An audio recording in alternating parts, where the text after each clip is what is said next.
Welcome, everyone. My name is Anna Grzymała-Busse. I'm the director of the Weiser Center for Europe and Eurasia, and I'm delighted to welcome you to a major panel on the developments in Europe and the global crisis.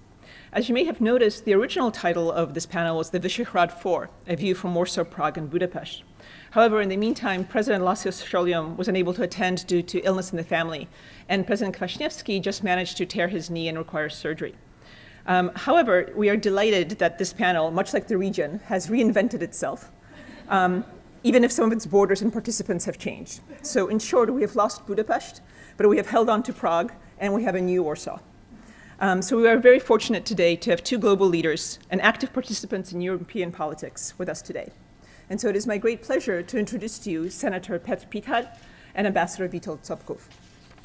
Senator Pithart is the first deputy chairman of the Senate of the Czech Republic. He's one of the most prominent dissidents against the communist regime prior to 1989. For his participation in the reform movement of the Prague Spring of 1968, he was removed from his position as the editor of the Literárne noviny, the literary journal. Subsequently, he worked as, among others, a librarian, a forestry worker, a night watchman, and a pump worker. The communist government may have been trying to punish him, but in the process, it gave Senator Pithart one of the most diverse experiences and resumes that a democratic politician could hope to have. Imprisoned for his opposition activities, Senator Pithart became a founder and a leader of Civic Forum, which arose during the Velvet Revolution of 1989 to oppose and then to peacefully bring down the communist government. He was prime minister from 1990 to 92 of the Czech Republic, and subsequently a senator and a chair of the Senate for 3 terms. I'm delighted to also note that until recently, Senator Pithart managed to also be the chair of the Department of Political Science and Sociology of Charles University, thus becoming one of the very few social scientists who could combine both theory and practice. Ambassador Witold Sobkov is the head of the permanent mission of the Republic of Poland to the United Nations. Originally an expert in English and Italian languages and literatures, he has received fellowships at the universities of Siena, Perugia, and Venice, Harvard, London University, and Stanford's Hoover Institution. And this makes him a modern-day Erasmus, if you will, a scholar who has traveled widely and at the finest institutions in the world. So needless to say, we're very glad to welcome him here to the University of Michigan so he can fill in a lamentable gap in his record of travel. Ambassador Sobkov has served in the Polish government for nearly 20 years in a variety of capacities. Among the many prestigious appointments he has held, he has served as political director of the Ministry of Foreign Affairs, the Vice Minister of Foreign Affairs, the titular ambassador in the Department of Strategy and Planning of Foreign Policy, and Poland's ambassador to Ireland. So he has enormous in-depth expertise on the determinants and impact of foreign policy, needless to say. And so today, we are delighted to welcome both of these global leaders to the Weiser Center for Europe and Eurasia and to the University of Michigan. Please join me in welcoming Senator Pithart and Ambassador Sobkov.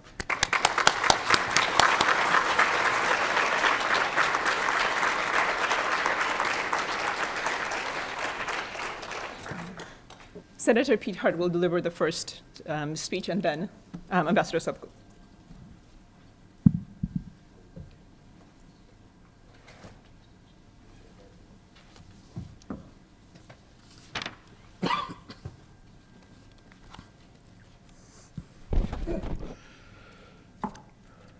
Ladies and gentlemen, dear guests,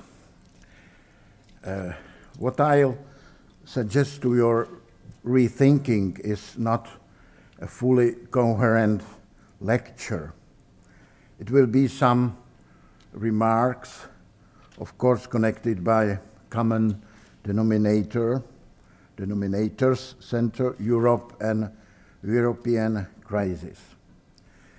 And excuse me my poor English. How to characterize European crisis in brief? It is far more complex than just to say it's pure economy.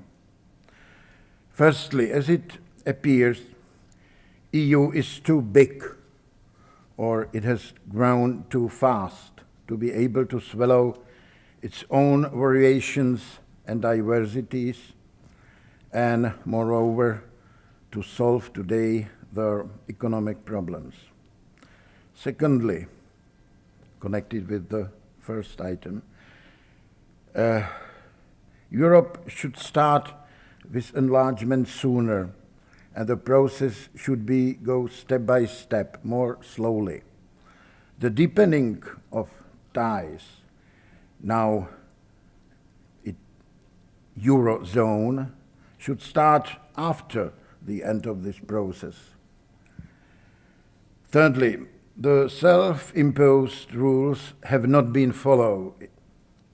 It means Maastricht criteria of 3% budget deficit per year as maximum. It was not just Greece, but Germany or France too. Fourthly, sources of unrest and potential conflicts inside EU has survived tens of years.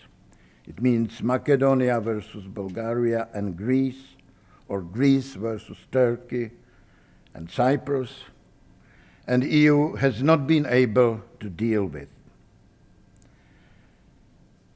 EU has neglected its own defense, and it counts on US more and more. As we see United States departs its positions in Europe slowly but inevitably. Defense budgets shrink also, and nearly no country spends 2% demanded by NATO.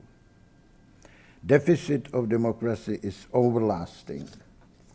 Turnout at the election for European Parliament is falling down. And even more, Brussels institutions confuse everybody, naming themselves parliament. They are not parliament, of course, with majority and opposition. We cannot see, even on the horizon, any trans-European political parties.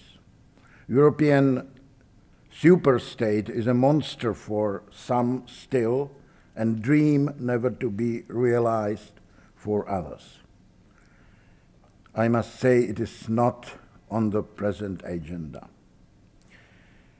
And last but not least, Europeans were proud of the courage to say that European project has no finality, no clear end.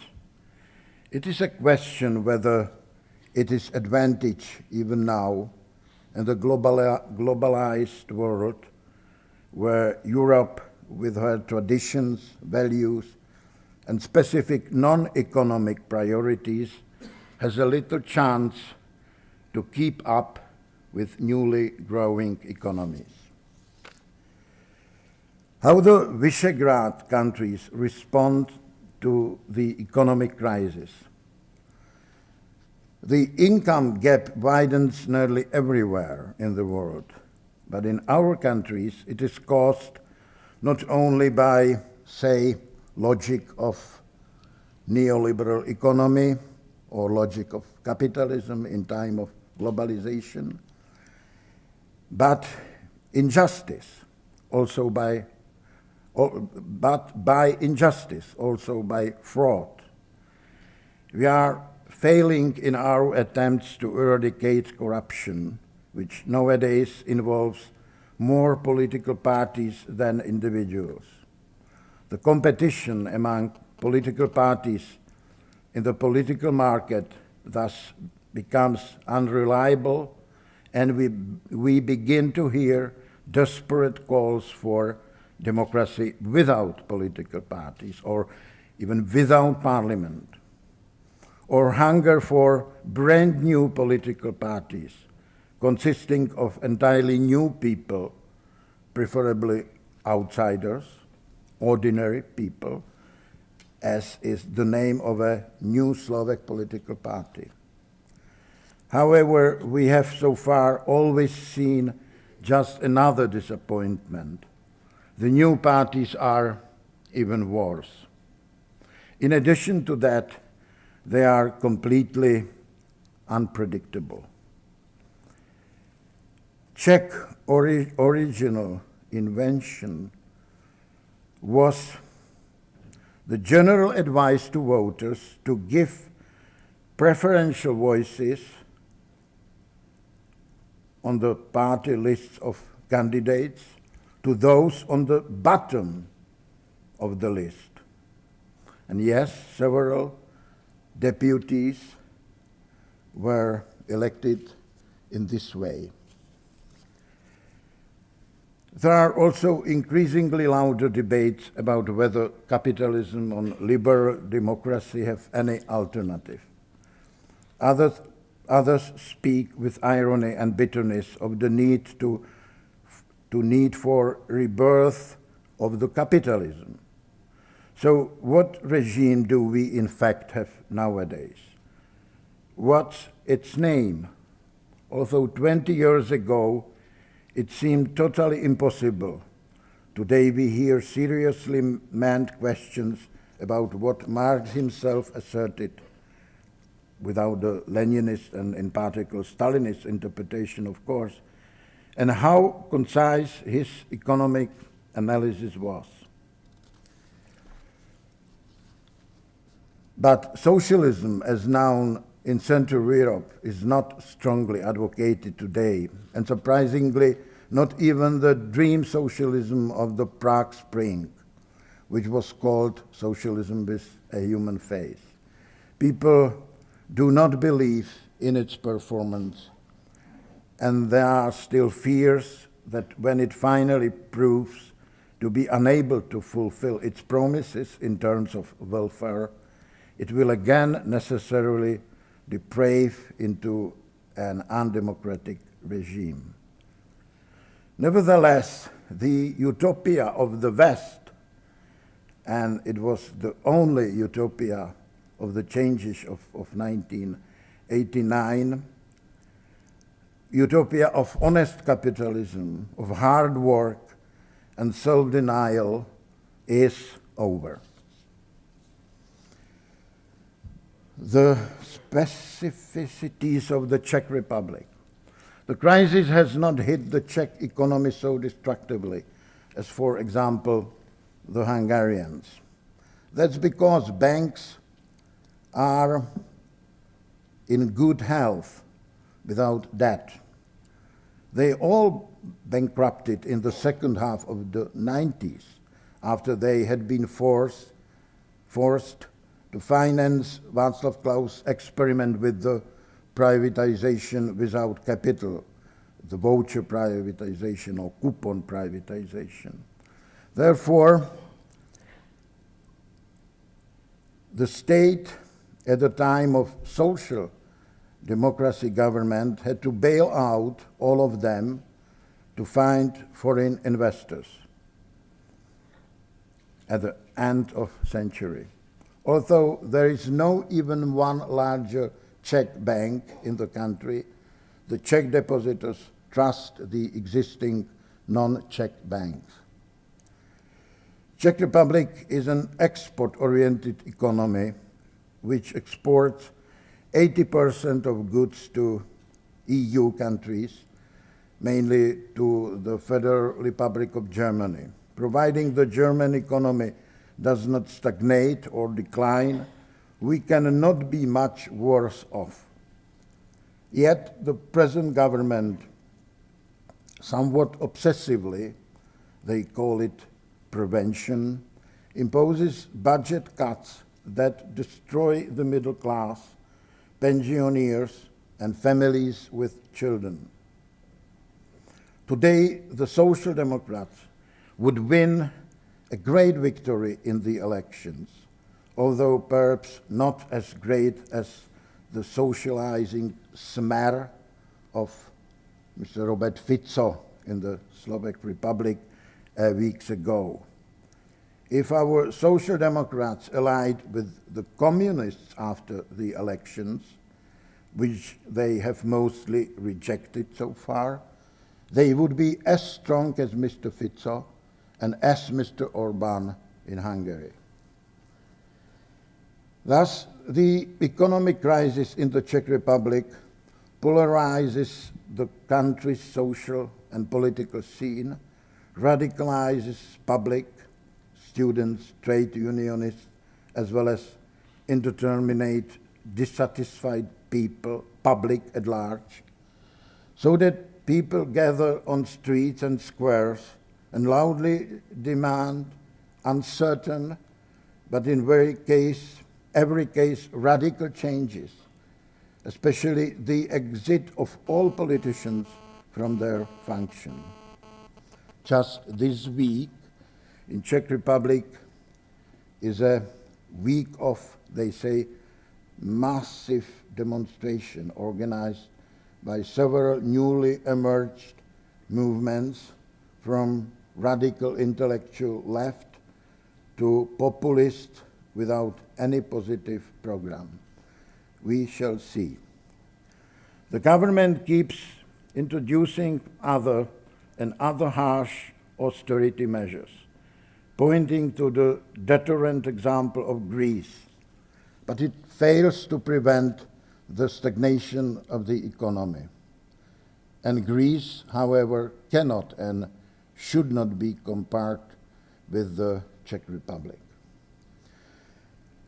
The government wants to be a role model in achieving budgetary equilibrium, but it rejects to join forces with the Union in this very same effort. Along with the UK, our government remains outside the negotiated pact of fiscal responsibility. The government depicts the Union as a new Comecon and Brussels as the new Moscow. The rest of the government's legitimacy comes straight from there. It presents itself as a force that will defend our country against expansionist bureaucratic EU structures, as they allegedly seek to rid us of the last remnants of our sovereignty. The Czech Republic nowadays really has the most Eurosceptic public. Václav Klaus succeeded in combining the fear of the Union with the traumas of the Czech past, with the Munich and the post-war deportation of 3 million Germans. 2 years ago, Mr. Klaus delayed his signature of the Lisbon Treaty, without which it would not apply in the whole of Europe until all other EU member states were forced to accept the Czech exception, so-called Czech exception. The European Charter of Fundamental Rights and Freedoms will not apply on us and also on the British and Poles, but for other reasons, because otherwise the Germans, as Klaus said, who were expelled from the Sudeten borderland after the war, could successfully claim back their property. In other words, he used the old fears to strengthen his power and the resistance against the Union. Non-economic consequences of the crisis. So, as can be seen, these effects on Central Europe are more severe than any economic effects. The economic crisis and related problems in the EU reopen the old unhealed wounds in Central Europe and reinforce nationalistic sentiments. The old petty prejudices come alive again. One of them helps survive one of the ideas that the modern Czech nation used for its own restoration, namely the differentiation against the Germans. The economy is still too complex and nobody really knows the causes of the crisis, but things are clear when it comes to the Germans. They have always been a threat for us, so they must be a threat today too. In past, they were a threat due to their numerical superiority and wealth, then politically, and then due to the power of their weapons. Today, they achieve their goals through economic means. They do not do it directly, but through the EU, which they control. So this is how one part of our politicians strengthen their power today. Scarring people with foreign powers, loss of sovereignty, dictate of Brussels, bureaucracy, ever stronger Germany, and then they continue by offering protection to people. I'm afraid that this strategy is not only effective, but so far also successful. From my personal and possibly biased point of view, the Poles are nowadays least prone to nationalistic or xenophobic demagoguery, followed by the Slovaks, then the Czechs, and Hungarians, who are easiest to irritate. Also, under the party of the rule of law and justice, I don't know exactly translation of the text, of the Kaczynski brothers, many Poles were also very prone to demagogy, to the anti-Russian and anti-German sentiment. Slovaks walked a long way since the times of Mečiar and the nationalist leader Slota. For example, they have a political party which is unique in Europe, and it used to be in the government, consisting of Hungarians and Slovaks. The name of the party is Híd, Most, Bridge. In Hungary, the trauma of Trianon is difficult to heal for obvious reasons. It can be used to win elections and even acquire a constitutional majority. However, it must be noted that Mr. Orbán also benefited from the populist economic policy of Hungarian socialists. Today, we once again decide whether there will be one or two unions or two-speed European Union. But this is just a euphemism covering up the fact that sooner or later some parts of the continent would be pushed to the periphery and marginalized. It means the center or the south of Europe. Covering up that it would be the beginning of the end of the Union.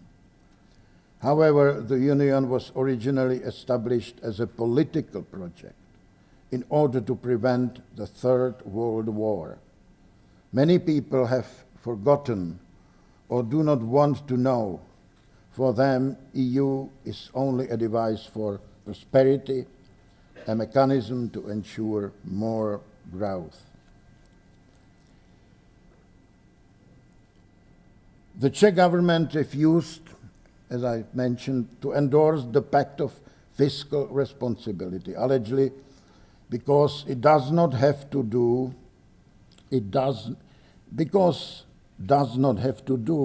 that, as we have not adopted the euro yet, but probably because President Klaus previously threatened that he would not sign the pact anyway. Thus, the Czech Republic remained outside with the UK, 25 plus 2. The Czech Republic remains isolated on the continent, surrounded by states that have joined the pact.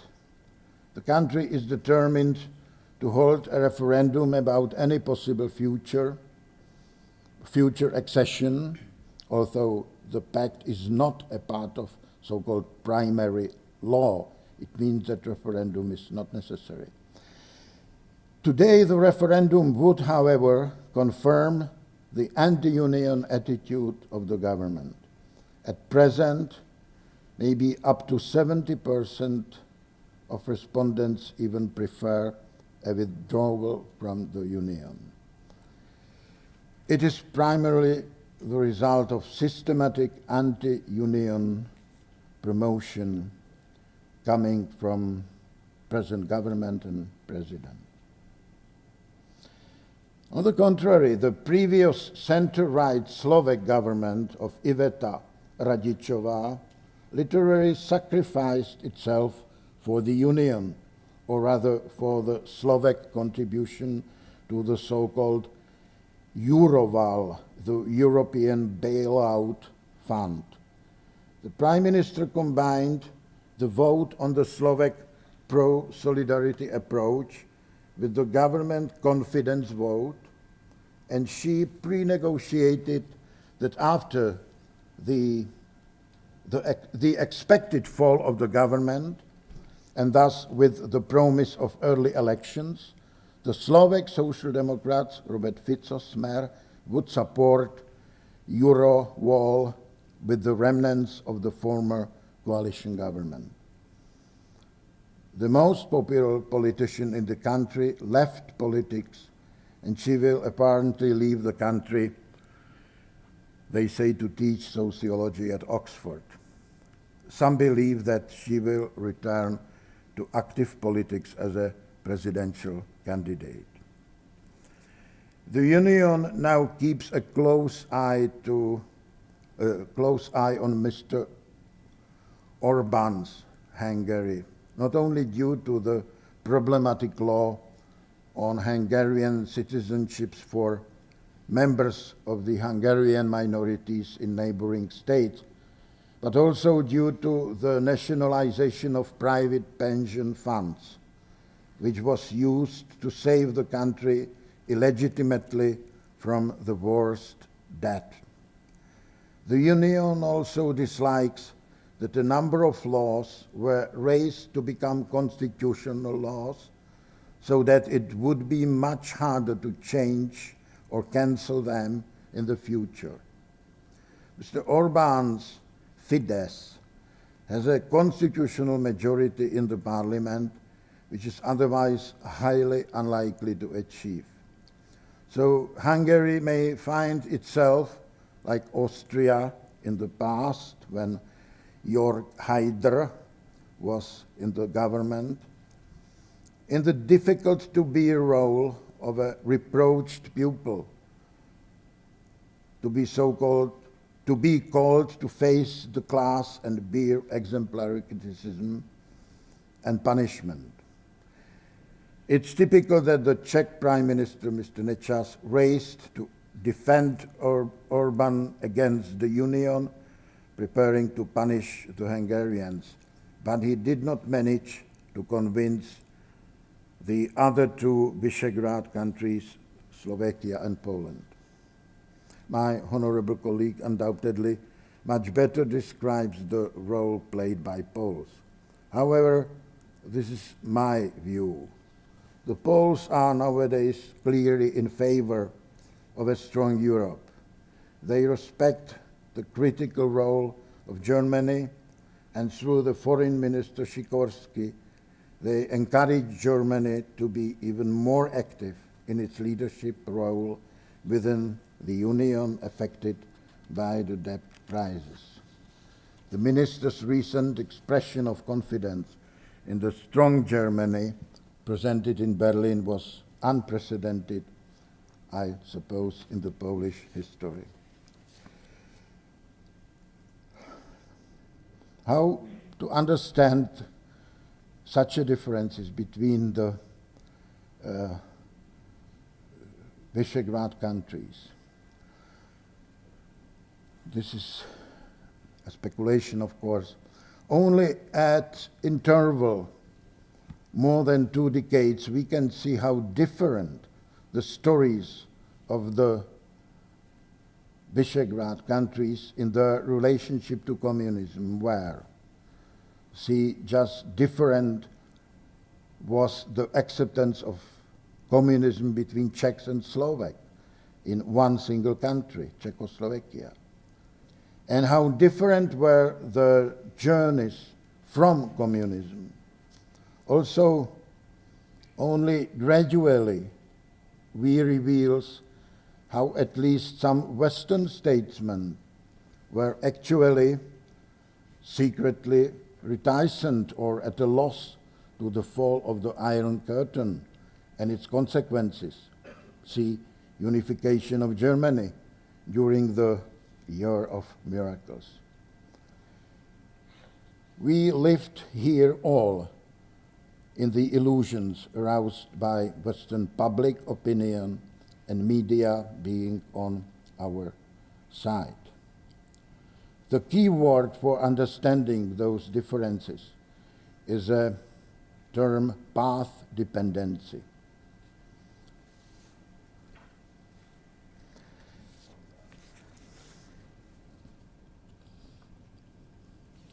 The question is whether there is any message from the East European countries, from the transition to democracy. I would say that one of certain message is a warning.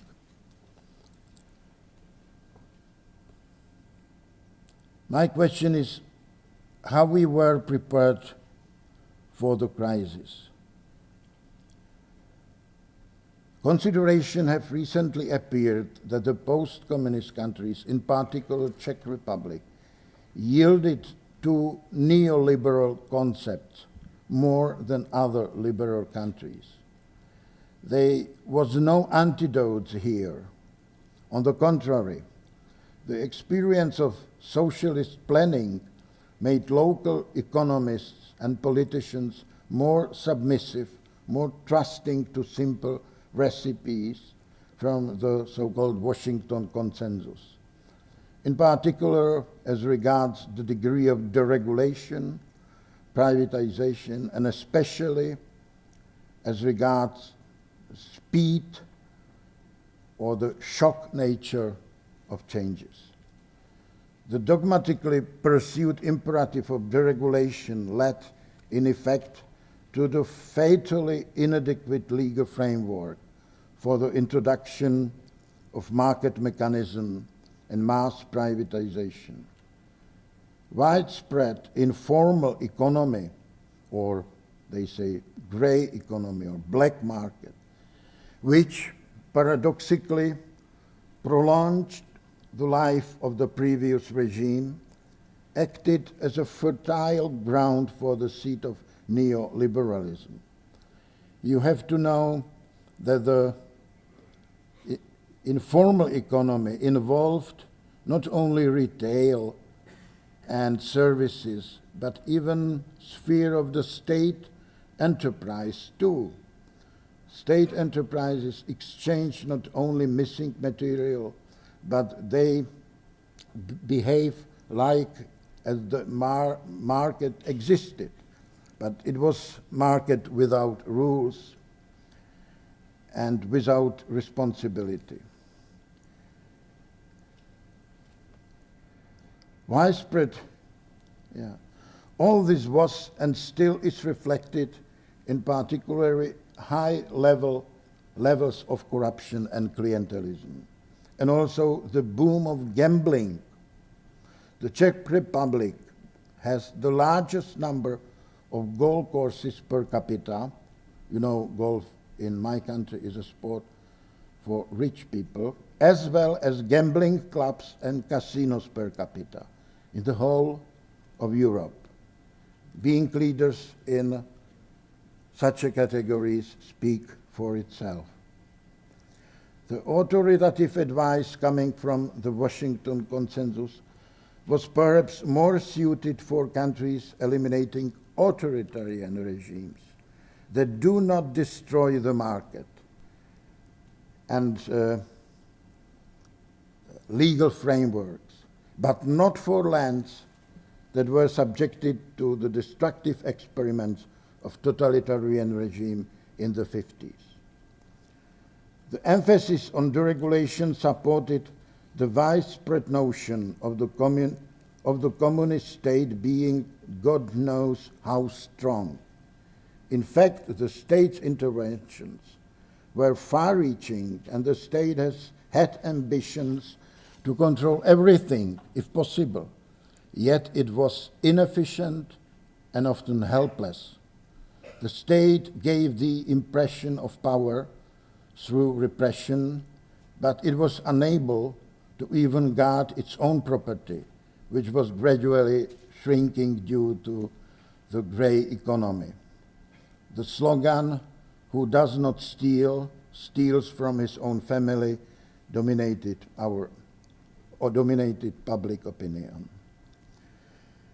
The strongish rhetoric of evil empire and totalitarianism maintained to the very last days has led to underestimation of the inertia of the grey economy, a kind of quasi-market without rules to keep the command economies of the old regime running and delayed their collapse.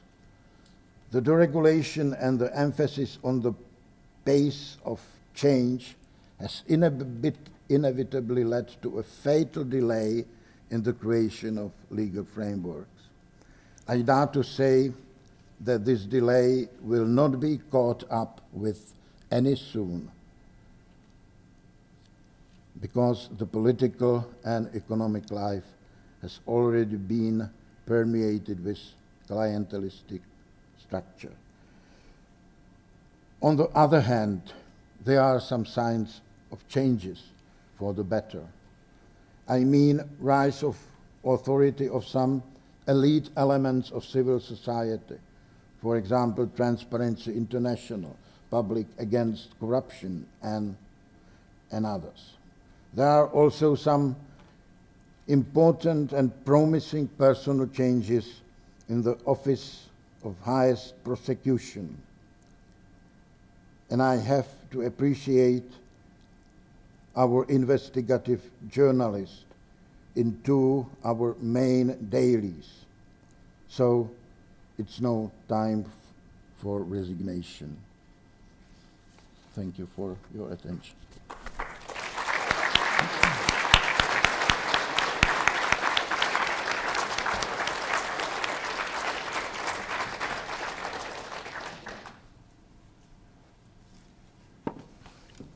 Thank you very much. I'm delighted and honored to be here. It's always very difficult to speak when the former president of Poland was supposed to speak. I tried to do my best.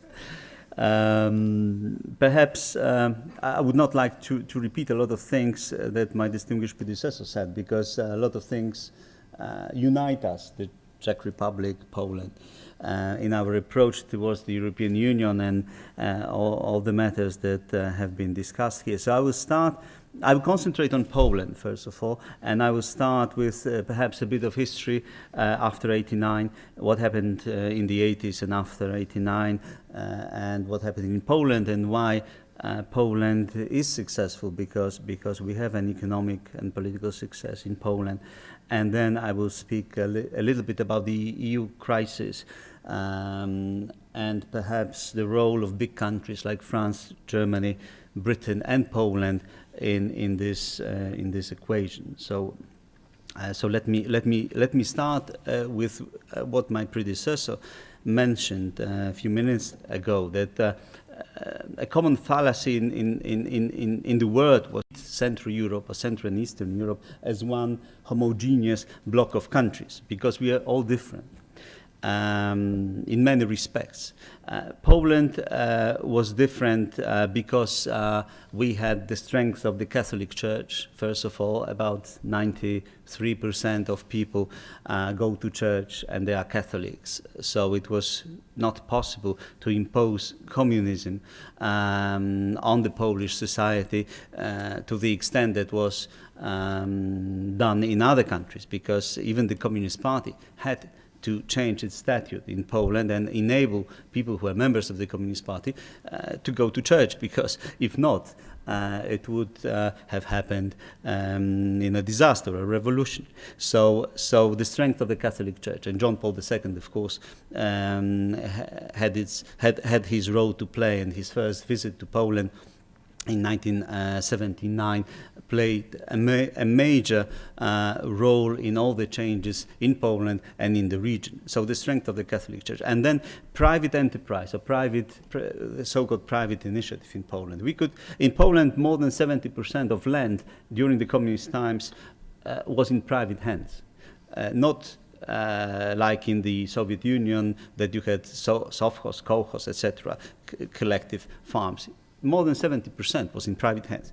We had private factories and private shops. Of course, there are a lot of restrictions. You couldn't employ more than 5 people, etc. But at least you had some private bakeries, shops, small factories producing things. So there was this tradition of private enterprise in Poland. Then we could travel abroad. There were restrictions. There are 2 possibilities. Either you could have an invitation from someone who lived abroad, and then he had to meet all the expenses of your stay, or you had to have, let's say, $10 a day, and then you could get a passport. When people travel, they can see the world. If you go to Britain, to France, to the USA, to Germany, you can see that people live in a different way than we did. So it influences a lot of people. We want to have the same standards of life as those countries have. So it is an incentive to introduce changes in your country. So we could travel, we could have passports. We had dollar shops in Poland, also in the Czech Republic. We had Pevex, you had Tuvex. So it was a little bit similar, but we had we had traditions of emigration, so we had a huge number of people, of Poles who lived abroad, who sent money home, who helped their families, who could also be a factor in introducing changes in our country. So a lot of things that differed Poland from other countries of the region. And that is why it all started in Poland to some extent with Lech Wałęsa and the Solidarity movement in Gdańsk and all the changes that happened in the shipyards, the first free trade union in Poland, etc. That led, unfortunately, to the martial law in Poland. But then somehow in '89 we could begin all the work once again, and it led, as you know, to the fall of the Berlin Wall, to the Velvet Revolution in Czechoslovakia, etc. So those changes were possible in Poland because of many factors that made us different from the countries of the region. We had, after '89, we had 3 priorities in our, at least in our foreign policy. We wanted to have treaties of friendship with all our neighbors, and Poland was in a unique situation in the world because after '89 it had 7 new countries around the frontiers with 7 completely new countries. You had reunified Germany, it was a completely new country. You had the Czech Republic and Slovakia, 2 countries. You had Lithuania, you have Belarus, you had Russia, you had Ukraine. All the countries were new countries, and we had to have excellent relations with our neighbors, which was a priority for our first Minister of Foreign Affairs after '89, Professor Skubiszewski, and we managed to sign all the treaties of friendship. We managed to eliminate border disputes and things of this kind with all the countries. The most difficult treaties were with Germany and with Russia, of course, but we managed to sign them. Our second priority was membership of NATO, and the third priority was membership of the European Union. We managed to achieve both of them. First, it was NATO in '99. We succeeded in entering this kind of important club, let's say, security pact. And the difference between NATO and the European Union, in Poland at least, because it's also different in different countries of the region. But the difference between NATO and the EU membership was that I call it NATO was a love affair and the EU membership was a marriage of convenience. 2 different things. NATO was a love affair because it had a clear leader, the USA. And Poland is a very pro-American country, one of the most pro-American countries in the world. So a clear leader, a strong militarily, politically, and economically, a country that could lead the alliance, and this is what we admire, that this is the leadership of the United States. And it was about security, and Poland is like a sandwich. I mean, you have 2 parts of the sandwich, Russia and Germany, but we are inside. So security was important. That is why we didn't even have a referendum in Poland, because more than percent of people supported the membership of NATO. Our constitution says that in matters of national importance, you may have a referendum, so it's not obligatory. In the case of NATO, we didn't have a referendum, it was not necessary. People loved NATO, loved the USA, and loved security. The European Union is very different. You have sectoral interests. You negotiate for a long time, and you have negotiations regarding transport, environment, trade, fisheries, all kinds of things. Some people are going to lose, some people are going to gain. There are different lobbies, there are different interests, a lot of fears, because some people fear that they will not be able to face the competition when you have huge companies, factories, etc. Some people hope that they can somehow enhance their presence and have more business in the single market, etc. So you have different interests, and it was very difficult, and we negotiated for a long time, and we managed to become a member of the European Union on the 1st of May 2004 during the Irish presidency of the European Union. For example, before the membership of the European Union, if you asked farmers in Poland if they supported our membership of the EU, 18% of farmers supported our membership. And now they are the biggest group, more than 80%, that support our membership of the EU. The reasons are numerous, but if you compare the year 2000 and 2008, an average income of farmers rose by 90%. 90%. So you can see why such a majority of farmers in Poland now support the EU membership. They didn't support the EU membership before the accession agreement because of this fear that they are going to lose. What is the reason, what are the causes of our success? Because Poland last year and 2 years ago, even this year, is a kind of exception in Europe. When you had the red map of countries, European countries that suffered from recession, from negative influences, Poland had positive growth, a relatively low unemployment, inflation, etc. Why this success? There are several reasons of this success. First of all, I would say that this is the shock therapy that we had during Professor Balcerowicz's time after '89. It was very painful because, as the name suggests, the shock therapy means that you do a lot of things seriously. I mean, if you have an inefficient factory, you close it down. If you have something that is not functioning, you are trying to reform it, but the price is high. The social price is high. You make redundant a lot of people. Unemployment in the east of Poland used to be 45% in some places. Inflation was very high. When you close down inefficient factories, the heavy industry, steel mills, coal mines. You remember Britain during Thatcher, for example, and Arthur Scargill and the problems with coal mining, the same in Poland. You risk a lot of social unrest. It's painful, a lot of people lose their jobs, a lot of people emigrate. But it was necessary, and it was done well, and it was a real reform. The stock exchange, we started from a very modest number of companies, but it was real privatization. We have also a good legal system. I mean, this is a stable system. Taxation, for example. Foreign investors know that the law is not going to change in Poland.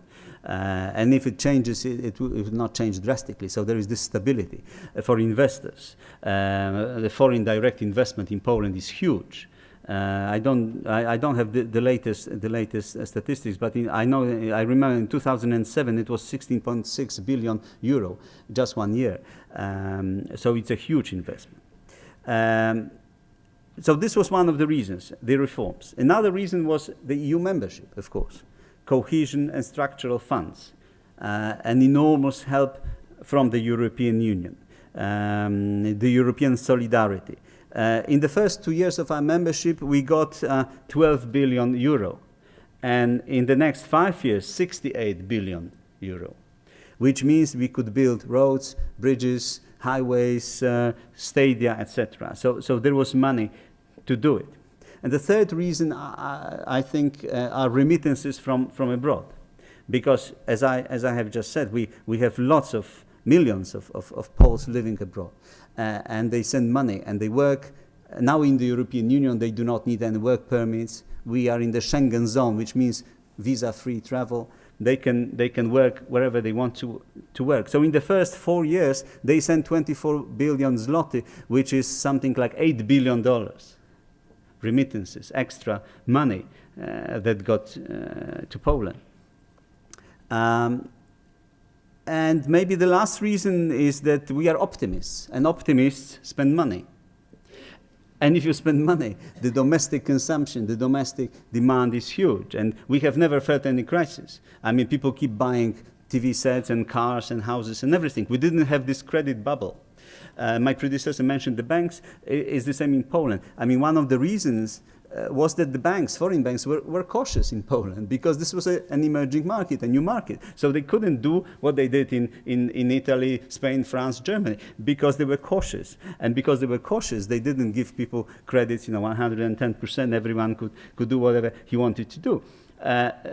So they had profits. It was also disadvantageous for us because when they had profits, when there was an economic crisis, those profits were transferred somehow from Poland and from the region to those countries that didn't produce any profit. But anyway, we didn't have this credit bubble, so the banking system is sound. So lots of reasons for this kind of success in Poland. The last thing is the EU crisis. Let me tell you a few words about the EU crisis. I also agree with my predecessor that this is not just about a financial and economic dimension. It's also about a political and institutional dimension. At the moment, we have two tendencies in the European Union. One tendency is to have deeper integration, and this is Germany. Let's say it's led by Germany. Deeper integration, a political union, perhaps with the Eurozone countries dominating the picture. Another tendency is to disintegrate, to have to preserve the influence of big countries, the intergovernmental method, and perhaps weaker European institutions like the European Commission, a bit of let's say, it's not renationalization, but let's say tendencies to disintegrate somehow. So there is this dispute what to do and how to find a proper balance. Another thing which is good for us, for new members, is that before we had this kind of division, new members and old members, 17 and 10, let's say 17 members of the Eurozone, for example, at the moment, and new members. Now it's mostly between net payers or the north, let's say, and debtors of the south somehow. So this division has been blurred. It's not now as clear as before that we have some, let's say, more poor members from Central Eastern Europe and, let's say, rich members from the old Europe. Now it's more or less between net payers and debtors, the north and the south. So this is slightly different. So this difference has been blurred. We signed the fiscal pact. It's about stability, coordination, better management of the economic and monetary union. Our thinking was more or less that if you are not at the table, you are on the menu somehow. So we wanted to be at the table. And that is why, even if Poland is not a member of the Eurozone, we insisted that those countries who would sign the pact must be invited at least to some meetings of the Eurozone countries. So we wanted to be involved, but we thought that it is necessary for us to sign this pact in March this year, on the 2nd of March, I think. The last thing, Berlin, Paris, London, and Poland, how we are in this let's say, motor or engine of the European integration. Because, as my predecessor said, we still think that Germany plays perhaps the most important role in the European Union, but also, as usual, it is accompanied by Paris and London, even if London has certain, let's say, views that differ it from Paris and Berlin. But still, this motor consists of 3 countries, more or less, but especially one country, Berlin. And what Mr. Sikorski said in Berlin was that we fear not so much the power of Germany, but inability of Germany, inactivity of Germany. Because if we have Berlin that is not involved in the construction of the European Union, we have a problem. So it's not about so much now the power of Germany, but it's about inactivity of Germany that we fear. So there are differences between Berlin, Paris, and London, and Poland takes some elements from each of those policies. I cannot say that we agree 100% with Berlin or Paris or London. We agree, let's say, 35% from more or less from each. I should perhaps speak about 6 countries, the big 6 with Poland, Italy and Spain. But Prime Minister Monti in Italy and Prime Minister Rajoy in Spain are busy with domestic solutions and somehow modernizing their own countries. So I will just speak about those 3. There are differences. Berlin, for example, and Berlin is preparing now, especially the Minister of Foreign Affairs, Westerwelle, he is the head of a so-called reflection group, and they are preparing for the middle of this year Manifesto for Europe's Future. This is the name, let's say, a working title of the document, Manifesto for Europe's Future. And from the discussion so far, we know more or less what the German ideas for the future of Europe are. So Germany, for example, favors deeper integration of 27 members. And then if you look at Paris in this respect, it is different. Because according to Sarkozy, the most important thing is close cooperation of the Eurozone members, which means 17 countries. For Germany, is deeper integration of 27 countries. The first difference between those 2. Another difference is that for Germany, it's more about deeper integration and community institutions. So Germany wants deepening of the European Union and strengthening of the European institutions, like the European Commission, for example. Paris is of a different opinion. Paris thinks that the influence, especially of big member states, should be preserved, and especially the influence of the 17 members of the Eurozone. So Paris would rather favor a 2-speed Europe, the Eurozone and the rest, 17 plus 10, with those 10 countries, out of those 10 countries, those who want to join the policies of the 17, it's okay. So it's also there is also a difference in this. Another difference is, for example, another difference regards the energy market, for example. For Germany said some time ago that they would not like to have atomic energy, which means that they want more integration in Europe in the energy market. For France, it is completely different. France would favor the atomic energy, and that is why they would also favor a lot of autonomous decisions and actions of their companies, especially those in the atomic energy market. What unites them, Paris and Berlin, would be the need to somehow increase competitiveness, to invest in education, to invest in innovation, R&D, research and development, things of this kind, to heal the economic situation, to finish, to complete the single market, for example, digitalization, the digital market, and things of this kind. They look at the common foreign and security policy more or less from the same perspective, that the EU should have a global role. At the moment, we can say that when it comes to trade, the EU is a giant. When it comes to foreign policy, it's a pygmy. When it comes to defense, it's a dwarf, I would say. So that they want to change it somehow. The EU should have a better role in the world, should have a global role. And for this, it is necessary not just to concentrate on trade, but also on foreign and defense policy, on security policy, including, for example, the integration of the defense market, public procurement, things of this kind. And also signing treaties, free trade agreements with countries outside the European Union to revive trade relations, especially with BRICS, which is Brazil, Russia, India, China, South Africa, emerging huge economies. So this is more or less what unites those countries.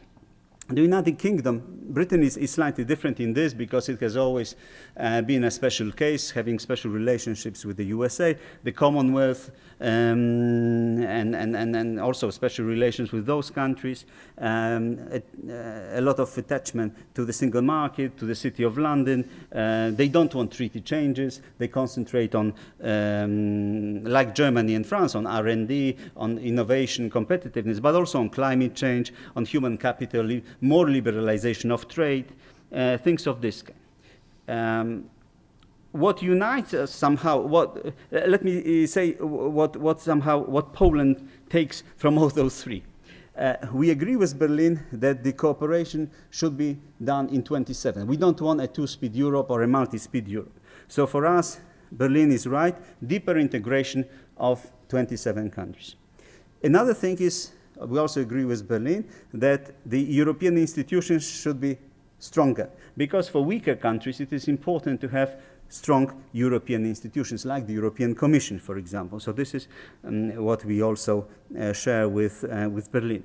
We also, with Berlin, we also share their interest in the East, in Eastern Europe, and also in enlargement to some extent. Because, for example, Poland is a staunch supporter of Turkish membership of the European Union. Berlin is more hesitant on this. But enlargement and the Eastern policy, the Eastern Partnership, for example, invented by Poland and done together with Sweden, this also unites us with Berlin. But it, to some extent, unites us more with the United Kingdom for different reasons, because the United Kingdom supports enlargement, but for very different reasons that Poland or Berlin would support enlargement. For us, this is important as a kind of having a wide zone of stability and prosperity. For the UK, it is important because it's diluting somehow the strength of the European institutions. The more countries you have, the more intergovernmental policies you have. But anyway, there are different reasons, but the same policies that unite us. With France, it's more about the common agriculture policy. Poland, Ireland, France, these are countries that are interested in preserving the common agriculture policy because in Poland still a lot of people work in the agricultural sector and they get a lot of money from the common agriculture policy. There are slight differences between Poland and France, but also on this. But let's say that we agree that the strength of the common agriculture policy should be preserved. We do not agree with France on fiscal policies. We do not have a fiscal union. We are with the UK in this. We do not want harmonization of taxation, of VAT and taxation and things of this kind. We want to be competitive. So in this, we are with the United Kingdom.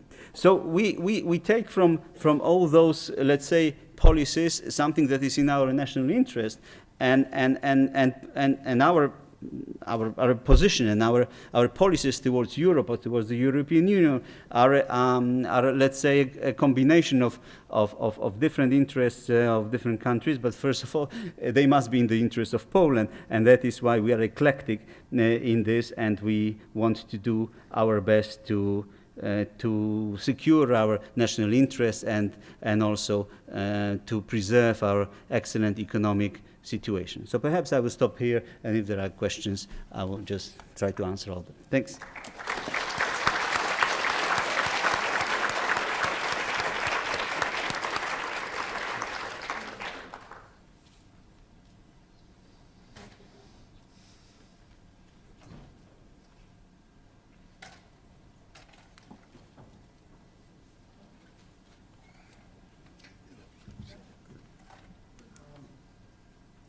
Observation to both speakers initially, and then to ask you something.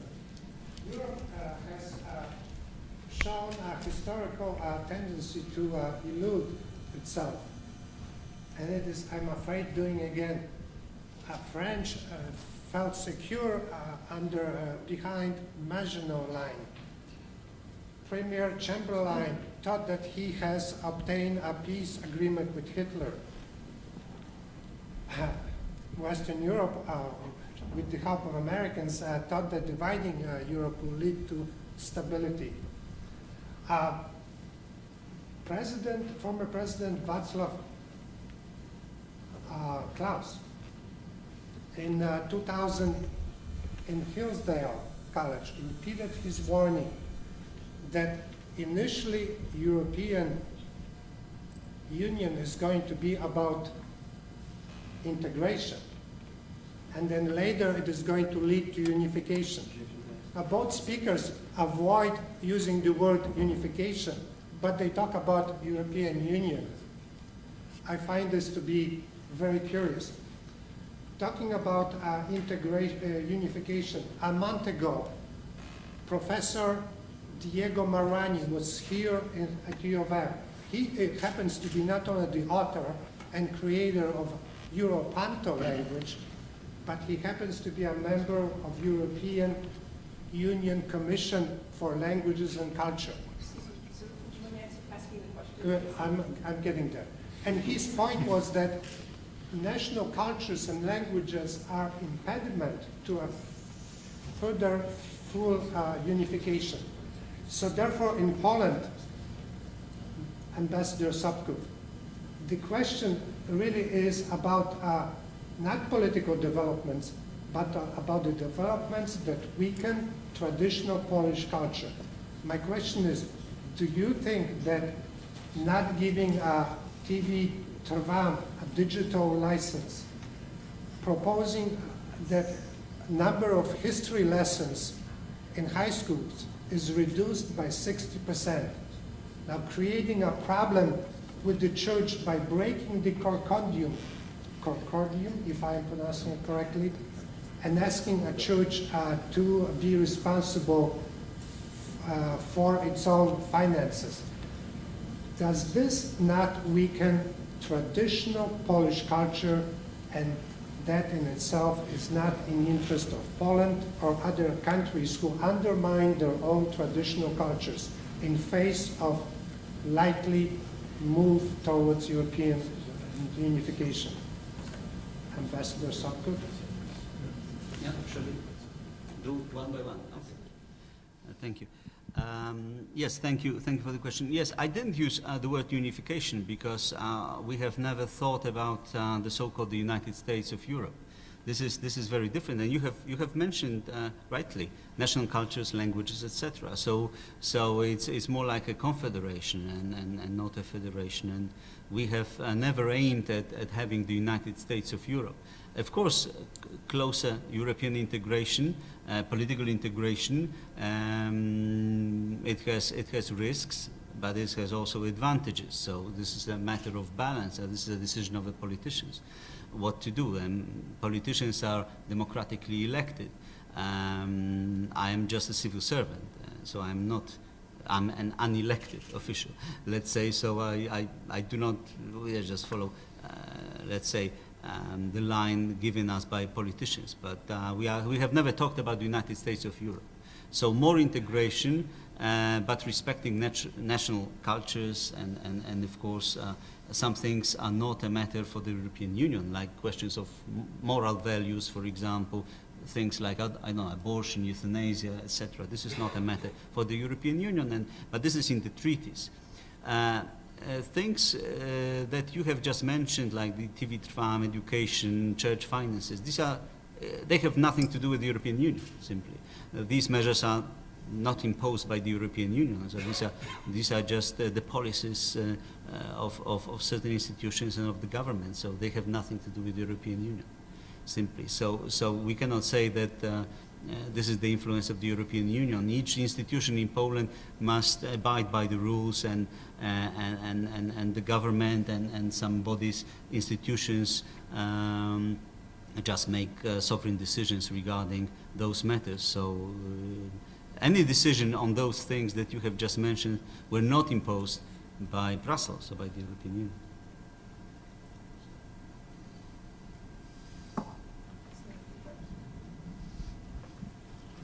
Tak já budu mluvit. Excuse me, I'm problem to hear you, so I will use interpreter.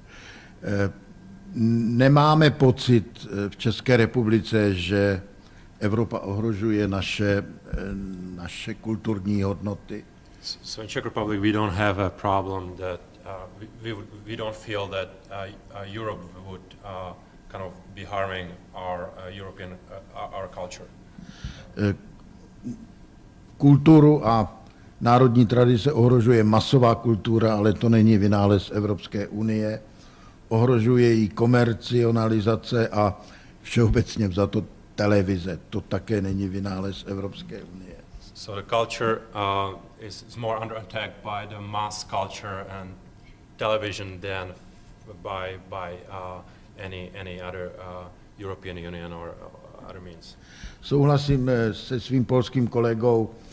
Všechny ty pojmy jako Spojené státy, Evropská federace, superstát jsou nereálné. Evropa je prostě příběh s otevřeným koncem a nikdo nemůže v tuto chvíli říct, kam přesně směřuje a kde bude za 5, za 10 let. I agree with my Polish colleague here that Europe is actually project with an open end, and we are not sure where it's going to head in 5 or 10 years from now.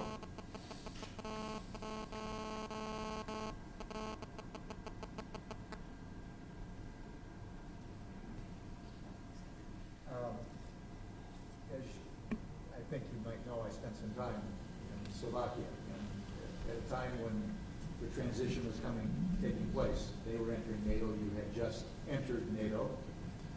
You were all entering the EU at the same time. The problems that face you are similar in many ways. One of the things, Senator, that you spoke about was the problem of corruption, which is a problem that is both internal and external. It affects the perception of investors in your country, as well as it affects the perception of the people within the country as to their ability in the future to get ahead. As you said, during the communist era, and I heard it a little differently, corruption was the grease that kept the economy going. Without that corruption, it would have disappeared. My observation and my question for you is, this is a slow transition to change the mindset of people after so many years. You are only 23 years from the Velvet Revolution. Not the 23 years from the fall of the wall, only 19 years from the Velvet Revolution. Those kinds of things and some of the other changes you talked about, and the ability to unite, as you said, in a confederation, something that hasn't been done before, and to change from an authoritarian government to a free society so quickly. Isn't that going to take a great deal of time and happen more slowly and evolve as opposed to happen quickly and be pressed to happen in a short time because of the political unrest it would cause?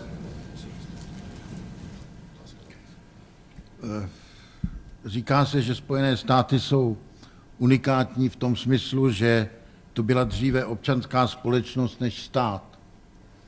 It is said that in the United States, that in the United States there was the civic society before the state itself became a unit. My jsme bohužel jiný případ. Totalitní režim v 50. letech rozbil občanskou společnost a ta se nespamatovala ani do dnešních dnů. So we are a different case. The totalitarian regime in the Czech Republic kind of broke the civil society, and it hasn't arose again completely up until these days. Velký německý myslitel Dahrendorf říkal na začátku 90. let, že politický systém to můžete udělat za půl roku, za 6 měsíců. Ekonomickou transformaci na to budete potřebovat 6 let. Ale vybudovat občanskou společnost to chce 60 let. Takže dávám vám za pravdu a nemůžeme být pesimisty, zatím jsme v 1/3. I agree with you that, as said Ralph Dahrendorf in 1990s, that it takes 6 months to build a political system. It can take 6 years to build a economic system, but it takes 60 years to build a civic society and a well-functioning A to je country. jediná opravdu účinná zbraň proti například korupci, o které jsem mluvil. And it requires this amount of time to actually build up the civic society to prevent corruption or kind of limit corruption within the limits. No, yeah, I can just agree with my colleagues, and I think the biggest challenge is how to change the mentality of people, and I think this is the most difficult thing, because you can have lovely buildings, skyscrapers, and everything, but if you have a postal clerk, let's say, with the same shop assistant with the same mentality, this is really irritating, and this is the most important thing to change. We are doing quite well, I think, but we still need some time to change the mentality of a lot of people. And one of the most important things is to do this. And for example, when you look at Greece, a lot of people would say, is it a crisis? Is it a cultural crisis or a fiscal crisis? For me, it's let's say it's more cultural. Then it's both, but it's more cultural. The difference between Poland and Greece is that we are used to suffering in Central Europe. We remember how bad it was, and we don't want this to happen again. So in Poland, in the Czech Republic, in Slovakia, we didn't have riots, we didn't break windows of our shops, because we are used to suffering, simply. And if there was no work, we just emigrated. If we had to cope somehow, and that is why we managed to do it. And people understand, and if there is a crisis, they cannot have 2 cars and 3 villas, etc. So we understand it in our countries, and this is, I think, the strength of Central Europe, that our mentality, this is a positive aspect of mentality. Our mentality is that we are used to suffering. We don't want the repetition of things that we had before, and we appreciate what we have at the moment.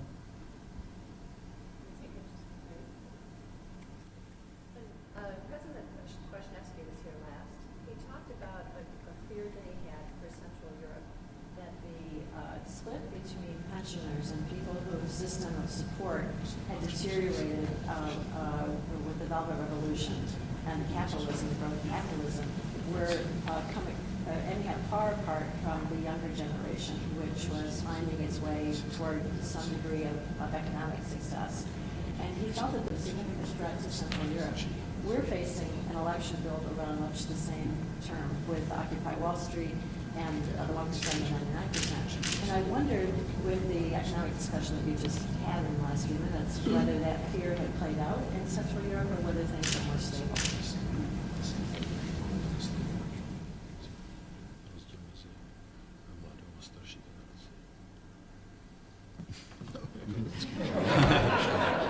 No, I can only agree with President Kwasniewski, first of all, because he is a former president, but also because I agree with him. You can see this gap, definitely. A pensioner in Poland can get $200 a month, something like that, and average salary in Poland is $3,000 a month. So you can see the difference. I mean, it's really very tough for the older generation to cope with the new situation. They do not have so many opportunities as young people, and you cannot just requalify everyone. If you close down inefficient factories, coal mines, etc., not everyone can learn how to work with computers and modern technology, etc. You cannot do this with everyone. So we made some mistakes in the past. For example, with coal mines, we made a mistake. The government decided to give them a lump sum of money when they lost their jobs. So they got $70,000 and they bought a Mercedes. And then what, after a year or two? So this was a mistake. They should have given them a nice pension or salary or compensation every month, something like you have with the lottery here to some extent, because if they got a lump sum of money, they were very happy. But then the problem started. So we made some mistakes, and we learned by trial and error, but that is why Prime Minister Tusk at the moment and the Civic Platform are working on the reform of the system of pensions, retirement age, etc. This is very tough, very difficult. It's also because of our budgetary problems that we do not have enough young people. And if you do not have enough young labor force, who will earn for the pensions for the older generation? So that is why one of the elements of this reform is to extend the retirement age from 65 to 67 for men. Because we need to ensure decent pensions for people in future, and this is a crisis situation. That is why we have a lot of social unrest at the moment because of this reform. But we know it from other countries how difficult it was in Italy, in other places. Pension reform is always difficult because a lot of groups will lose privileges, including the police, military, miners, etc. So this is really difficult, but we must do it to have a healthy economy. Again, this is painful. It's maybe another shock therapy. Maybe it means losing the next elections for this government.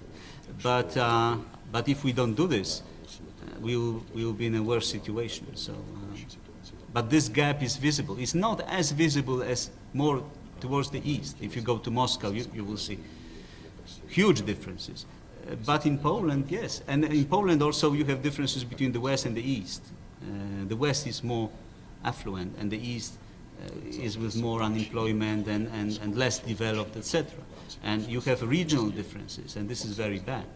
The wealth is not spread evenly. In Warsaw, unemployment is 2%. If you go to the east, it could be even 40–45% in some towns or villages. That is why a lot of people emigrate. They have emigrated to Ireland, to Britain, to the USA, not so much because of visas and work permits, but to Europe mostly. So it's not spread evenly. And it's also a legacy of our history of three partitions: the German, the Prussian, the German, Austro-Hungarian, and the Russian. You can see differences in different parts of Poland.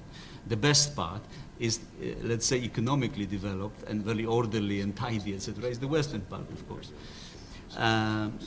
So it's visible. To spread the wealth evenly is also a challenge. Nespokojenost starších lidí je často neviditelná. You can't, very often you can't see the unhappiness or economic struggles of the old people or older generation. Ale ohlásili právě na příští dny poprvé pensioners masové demonstrace. Uvidíme. But in the Czech Republic, there are going to be actually in next few weeks some larger scale movements to actually force politicians to think about these issues. Studenti demonstrovali ve velkém počtu před několika týdny poprvé od listopadu 89. And students demonstrated in large numbers for the first time since 1989, since the fall of communism. Stanové městečko bude vybudováno asi za 14 dní u sídla vlády, takže máme určité zpoždění. And there are also groups that are going to build or basically occupy government. So they'll build tents and stay just kind of to make sure that the government is aware of the issues of the people. Ale na vaši otázku je těžko říct, zda se ten gap už rozšiřuje nebo ne. To je příliš brzy. But your question is really hard to say whether the gap is getting wider or is not. It's too soon to say.